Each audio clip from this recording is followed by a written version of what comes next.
NCERT coaching में आप सभी का स्वागत है। आज का यहाँ वीडियो आपकी क्लास 10th की साइंस का अध्याय 8 जीव जनन कैसे करते हैं से बनाया जा रहा है। यहाँ आपका पार्ट 3 है। आइए सबसे पहले हम महत्वपूर्ण बिंदुओं को देखते हैं। आज हम जीवों में अलैंगिक जनन की विधियों के अंतर्गत खंडन, द्विखंडन, बहुखंडन, बीजाणु समासंग, मुकुलन, पुनरुद्भवन या इसे दूसरा नाम है पुनर्जनन और साथ ही साथ कायिक प्रवर्धन का विस्तृत अध्ययन करने का प्रयास करेंगे। तो आइए वीडियो की शुरुआत करते हैं। देखिए, सबसे पहले हम देखते हैं खंडन या विखंडन। तो आपसे यहाँ वार्षिक परीक्षा में 2 अंक में पूछा जा सकता है कि खंडन या विखंडन किसे कहते हैं। तो आपकी इसकी परिभाषा इस प्रकार दीजिएगा कि सरल संरचना वाले बहुकोश की जीव विकसित होकर छोटे छोटे टुकड़ों में खंडित हो जाते हैं। मतलब जो भी सरल संरचना वाले बहुकोश की जीव है वो विकसित होकर छोटे छोटे टुकड़ों में खंडित हो जाते हैं और उनका प्रत्येक टुकड़ा वृद्धि करके एक नए जीव का निर्माण करता है या एक वृद्धि करके एक नए जीव में विकसित हो जाता है। यही प्रक्रिया क्या कहलाती है? खंडन कहलाती है। मतलब इसमें खंडन में होगा क्या? जो भी सरल संरचना वाले बहुकोश की जीव रहेंगे, तो उदाहरण के लिए स्पाइरोगाइरा, यह विकसित होकर छोटे छोटे टुकड़ों में खंडित हो जाता है और इसका जो प्रत्येक टुकड़ा है वहाँ वृद्धि करके एक नए जीव का निर्माण कर लेता है। ठीक है, यही प्रक्रिया आपकी खंडन कहलाती है। और जो खंडन है वो 2 प्रकार से का होता है, एक तो द्विखंडन और एक होता है बहुखंडन।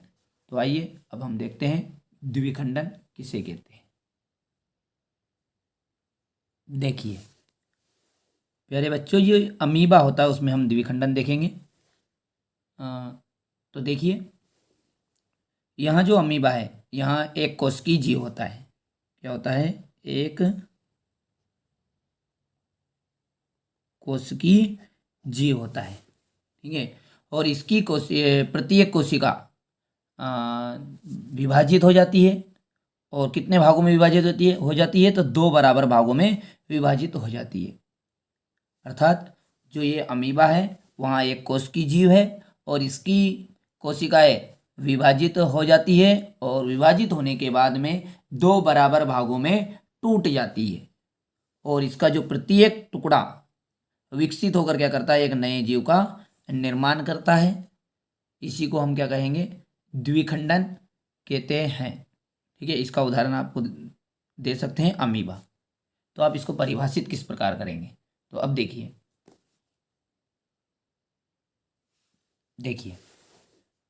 जब एक कोशिकीय जीवों की कोशिका विभाजित हो जाती है तथा 2 बराबर भागों में टूट जाती है और प्रत्येक टुकड़ा विकसित होकर नए जीव का निर्माण करता है, इसी प्रक्रिया को ही हम द्विखंडन कहते हैं। अर्थात इस परिभाषा को किस प्रकार देखेंगे कि देखिए जो भी एक कोशिकीय जीव है उसकी कोशिका विभाजित हो जाएगी और विभाजित होने के बाद में 2 बराबर भागों में टूट जाएगी और जो उसका प्रत्येक टुकड़ा रहेगा वहाँ विकसित होकर एक नए जीव का निर्माण करता है। इसी प्रक्रिया को ही क्या कहते हैं? द्विखंडन कहते हैं। यहाँ उदाहरण किसमें देख सकते हैं आप? अमीबा, पैरामीशियम और युगलिना। कभी कभी आपसे 2 नंबर में यही पूछ लेता है कि द्विखंडन के कोई 2 उदाहरण बताइए, तो आप अमीबा, पैरामीशियम लिख सकते हैं। कभी कभी यहाँ प्रश्न आपसे पूछ लिया जाता है कि जो अमीबा में द्विखंडन होता है उसका नामांकित चित्र बनाइए। केवल आपसे इसका चित्र पूछ लेता है तो आप इस चित्र को बना सकते हैं। यदि आप ये भी चित्र बना सकते हैं और साथ ही साथ यदि आप यहाँ चित्र भी बनाना चाहें तो जो आपको अच्छा लगे वहाँ चित्र आप बना लीजिएगा। ठीक है, यहाँ आपसे 2 अंक में पूछ लेता है। अब देखिए बहुखंडन किसे कहते हैं। तो देखिए ये जो प्लाज्मोडियम होता है इसकी एक कोशिकाएं अनेक छोटी छोटी कोशिकाओं में विभाजित हो जाती है, जिस प्रकार ये आपको चित्र में दिखाई दे रही है। अनेक छोटी छोटी कोशिकाओं में विभाजित हो जाती है, किसकी? एक कोश की जीवों की। ठीक है, एक कोश की जीव की कोशिका छोटी छोटी कोशिकाओं में विभाजित हो जाती है और प्रत्येक कोशिका इसकी विभाजित होने के बाद में प्रत्येक कोशिका एक नए जीव का निर्माण करती है। ठीक है, तो यही प्रक्रिया क्या कहलाएगी? आपकी बहुखंडन कहलाती है। और प्यारे बच्चों, ये जो प्लाज्मोडियम है ये मलेरिया फैलाने वाले मच्छरों के परजीवी है। ठीक है, तो आप इसको परिभाषित किस प्रकार देंगे? देखिए, जब एक कोशिकी जीवों की कोशिका अनेक छोटी छोटी कोशिकाओं में विभाजित हो जाती है और प्रत्येक कोशिका एक नए जीव को जन्म देती है, इस प्रक्रिया को क्या कहेंगे? बहुखंडन कहते हैं। फिर से सुनिए कि जब एक कोशिकी जीवों की कोशिका अनेक छोटी छोटी कोशिकाओं में विभाजित हो जाती है और प्रत्येक कोशिका एक नए जीव को जन्म देती है, इसी प्रक्रिया को बहुखंडन कहते हैं। तो यहाँ आप लिख लीजिएगा, मेरा छूट गया है थोड़ा सा, और इसका उदाहरण दे दीजिए प्लाज्मोडियम। अब देखिए बीजाणु समासंग। अनेक सरल बहुकोशिकीय जीवों में विशिष्ट संरचनाएं पाई जाती है। ठीक है, अनेक सरल बहुकोशिकीय जीवों में क्या पाई जाती है? विशिष्ट संरचनाएं पाई जाती है, जिसे हम बीजाणुधानी कहते हैं। जिसे हम बीजाणुधानी कहते हैं। ठीक है, तो अनेक सरल बहुकोशिकीय जीवों में कुछ विशिष्ट संरचनाएं पाई जाती है, जिसे हम बीजाणुधानी कहते हैं, और इन जिसमें क्या पाया जाता है? बीजाणु पाए जाते हैं। और ये जो बीजाणु हैं ये अनुकूल परिस्थिति में, कौन सी परिस्थिति में? अनुकूल। देखिए, अनुकूल मतलब होगा लायक, और प्रतिकूल मतलब होगा लायक नहीं होना, मतलब विपरीत। ठीक है, तो ये जो बीजाणु होते हैं ये अनुकूल परिस्थिति में विकसित होकर एक नए जीव का निर्माण करते हैं। इस प्रक्रिया को ही बीजाणु समासंग कहते हैं। फिर से सुनिएगा आप कि अनेक सरल बहुकोशिकीय जीवों में कुछ विशिष्ट संरचनाएं पाई जाती है, जिसे बीजाणुधानी कहते हैं, जिसमें बीजाणु पाए जाते हैं और ये बीजाणु अनुकूल परिस्थिति में विकसित होकर नए जीव का निर्माण करते हैं। इस प्रक्रिया को ही बीजाणु समासंग कहते हैं। और आप इसका उदाहरण लिख दीजिएगा कि राइजोपस।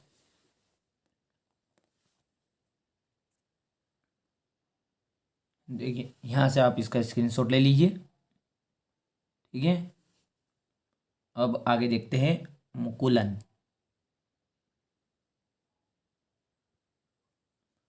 अब देखते हैं मुकुलन। देखिए, कुछ जीवों के शरीर पर उभार पाए जाते हैं, जैसे हाइड्रा है, इसके एग्जांपल ले सकते हैं आप मुकुलन का कि हाइड्रा। इसके शरीर पर क्या पाया जाता है? उभार पाया जाता है। इस उभार को ही क्या कहते हैं? मुकुल। ठीक है, और यह जो उभार होता है यह वृद्धि करके एक नए जीव का निर्माण कर लेता है। यानी कि अपने जो ये उभार ये परिपक्व होगा, परिपक्व होने के बाद में इस हाइड्रा से अलग हो जाएगा और एक नए जीव का निर्माण कर लेगा, और इस प्रक्रिया को क्या कहेंगे? मुकुलन। फिर से सुनिएगा, कुछ जीवों के शरीर पर उभार पाए जाते हैं जो परिपक्व होकर जीव से अलग हो जाते हैं। इसी प्रक्रिया को ही मुकुलन कहते हैं। उदाहरण दे सकते हैं आप इसका, हाइड्रा।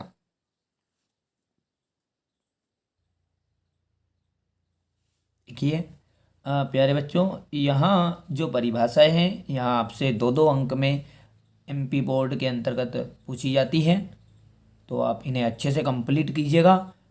तो देखते हैं मुकुलन किसे कहते हैं, यहाँ परिभाषा भी आपसे पूछी जा सकती है। तो कुछ जीवों के शरीर पर उभार पाए जाते हैं जो परिपक्व होकर जीव से अलग हो जाते हैं और नए जीव का निर्माण कर लेते हैं। इसी प्रक्रिया को ही क्या कहेंगे? मुकुलन कहते हैं। उदाहरण हाइड्रा।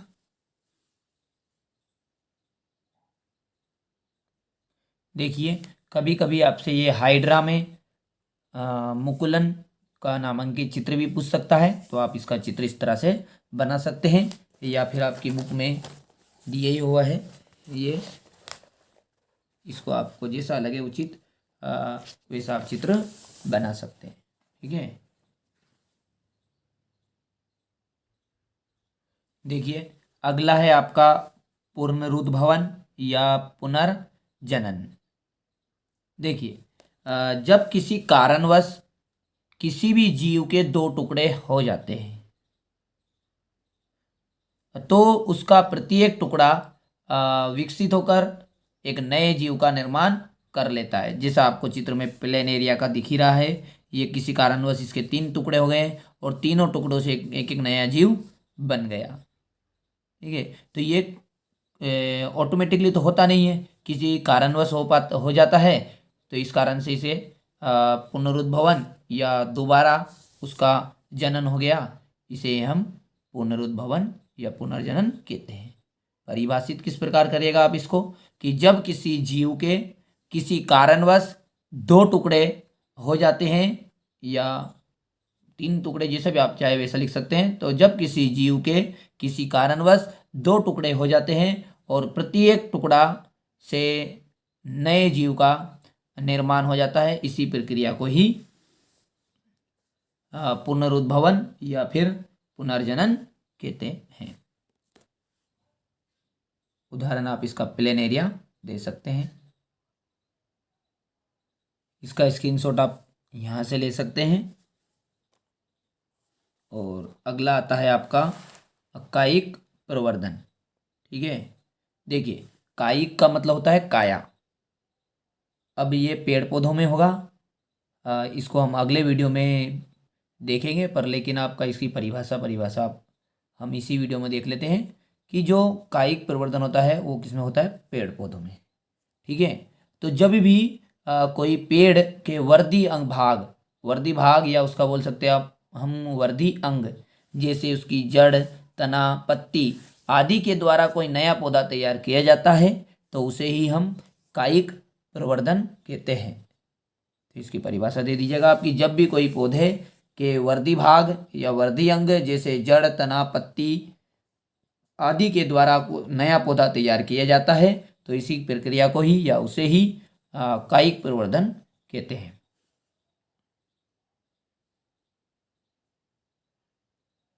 तो प्यारे बच्चों, आज हमने खंडन, द्विखंडन, बहुखंडन और बीजाणु समासंग, मुकुलन, पुनरुद्भवन और कायिक प्रवर्धन की डेफिनेशन देखी। तो एक बार और रिपीट, जस्ट 2 मिनट में मैं इसको शॉर्टकट में बता देता हूँ कि आपको किस तरह याद रखना है।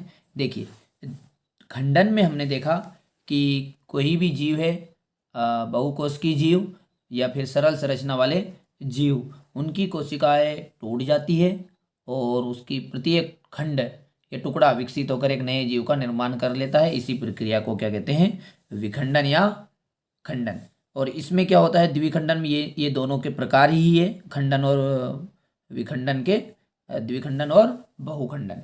ठीक है, द्विखंडन में क्या होता है कि कोई भी सरल संरचना वाला जीव विभाजित, उसकी जो कोशिका होती है वो विभाजित हो जाती है और बराबर 2 भागों में टूट जाती है और विकसित होकर एक 2 नए जीव का निर्माण कर लेती है। इसी प्रक्रिया को क्या कहेंगे? द्विखंडन। और बहुखंडन में क्या होता है? बहुखंडन में एक कोश की जीवों की कोशिकाएं टूट जाती है छोटी छोटी कोशिकाओं में और टूटने के बाद विकसित होकर बहुत सारे जीवों का निर्माण कर देती है। इसी प्रक्रिया को क्या कहेंगे? बहुखंडन कहेंगे। ये किस में हो रहा था? तो प्लाज्मोडियम। और इसके बाद में हमने देखा बीजाणु समासंग। जो अनेक सरल बहुकोशिकीय जीव है उनमें कुछ विशिष्ट संरचनाएं पाई जाती है जिसे हम बीजाणु धानी कहते हैं। और इस बीजाणु धानी में क्या पाए जाते हैं? बीजाणु पाए जाते हैं। और ये बीजाणु विकसित होकर कौन सी परिस्थितियों में, तो अनुकूल परिस्थितियों में, अनुकूल परिस्थितियों में ये बीजाणु विकसित होकर एक नए जीव का निर्माण करते हैं। इसी प्रक्रिया को ही बीजाणु समासंग कहते हैं। फिर देखा हमने मुकुलन, कुछ जीवों के शरीर पर उभार पाए जाते हैं, ठीक है, और ये उभार क्या कहलाते हैं, इन उभारों को हम कहते हैं मुकुल, ठीक है। तो कभी कभी आपसे मुकुल की परिभाषा भी पूछ लेता है कि मुकुल किसे कहते हैं। तो कुछ जीवों के शरीर पर उभार पाए जाते हैं जिसे ही क्या कहते हैं, मुकुल कहते हैं। और ये जो मुकुल होते हैं या अर्थात ये जो उभार होते हैं ये विकसित होकर नए जीव का निर्माण करते हैं, मतलब जीव से अलग हो जाते हैं और अलग होने के बाद में अपना एक नए जीव का निर्माण कर लेते हैं। इसी प्रक्रिया को मुकुलन कहते हैं। इसका हमने उदाहरण देखा हाइड्रा। और फिर देखा हमने पुनरुद्भवन, किसी कारणवश किसी भी जीव के दो टुकड़े या अन्य टुकड़े हो जाते, बहुत सारे टुकड़े, और उसका प्रत्येक टुकड़े से एक नए जीव का निर्माण होता है, तो इस प्रक्रिया को क्या कहेंगे, पुनरुद्भवन। और लास्ट में हमने देखा कायिक प्रवर्धन। कायिक प्रवर्धन में क्या देखा कि जो पौधों की कोई भी वर्धी अंग जैसे बोलते हैं जड़, तना, पत्ती, ठीक है, उसका जो भाग है उसके के द्वारा एक नए पौधे निर्माण करने की प्रक्रिया को कायिक प्रवर्धन कहते हैं। तो मैंने छोटा सा प्रयास किया आपको याद करवाने का, आप इन्हें अच्छे से कंप्लीट कीजिएगा और अपनी नोट कॉपी में लिखिएगा, ठीक है। अगले पार्ट में हम कायिक प्रवर्धन के बारे में विस्तृत से जानेंगे, उसके लाभ, हानि और कायिक प्रवर्धन की विधियाँ।